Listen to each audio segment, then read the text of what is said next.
y'all can tell I'm not the target demographic of hookup culture. Really, I think part of that is I wear glasses, right? Glasses make everything tough for me, you know? It's not even is that even considered a disability? I mean, as far as disabilities go, it's not even a very cool one. I mean, they don't make movies like Soul Surfer because Bethany Hamilton failed an eye exam. She didn't get her arm bit off by a shark, and I don't want to go through all that. You know, the other thing about glasses is, I've heard women say, like, he looks real slutty with those glasses on. What does that mean? Women are starting to objectify us? Come on, guys.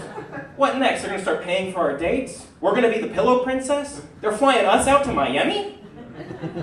It's embarrassing. The other thing I can't do about hookup culture is, you know, I feel like if you like me enough to see my penis, you also ought to like me enough to meet my parents. After all, just as much their penis as it is mine. They gave it to me. Thanks, Dad. Thanks, Mom. If you're ever getting, you know, willy-nilly with your willy, think about your mother. Think about your father. You owe it to them. They gave you life. You know, I'm not ravishing. I don't ravish. In fact, I have never ravished. But really good at conjugating verbs, such as ravish. Thank you, ladies. Check my notes real quick. Thank you, ladies and gents. Please hold. Yeah, one thing I can't do Netflix and chill. You know, I have a hard time with Hulu and Whole. And then, of course, there's Peacock and... Oh, fuck, am I still paying for Peacock?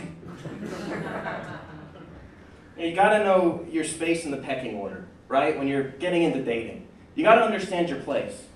A guy like me, we're the kind of guy that a girl gets with after she's been cheated on or dumped. She knows it won't happen again. It would make it a lot easier for me to text my side pieces, but I wear glasses. When women goes to bars, they're not looking for a 5'8" white guy who wears corduroy and glasses. It just doesn't happen. That's fine. I'm not Fabio. I know that. In all seriousness, you know, when it comes to relationships, I'm a safe bet. You know, I'm easy. It's fine, right? I'm like Ozempic. You know, I make women feel better about themselves. They don't want to talk about it. They don't want to talk about me. You know, I think hooking up with me is kind of like when your friend cooks you a really bad meal, right? You might go through with it.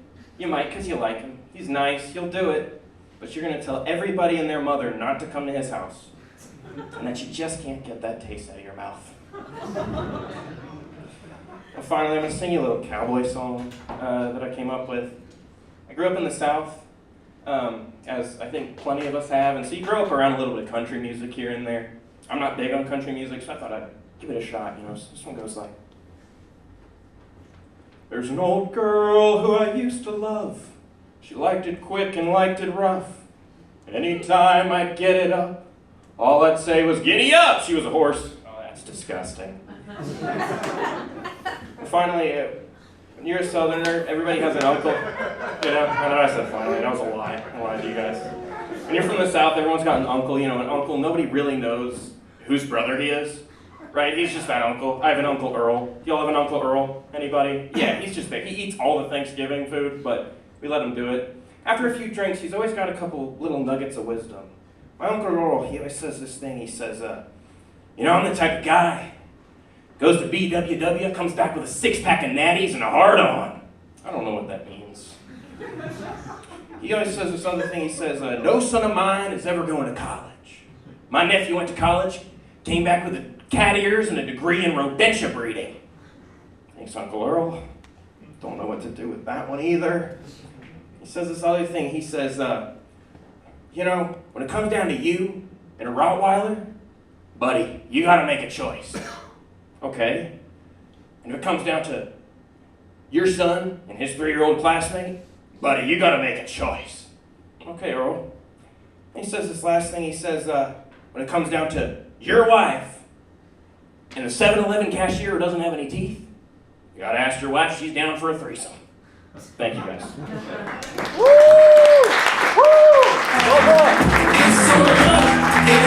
Here we go for Matt Cox, everybody. Big reveal. Did you guys know that was his first time ever? Make some noise for him. He was so good.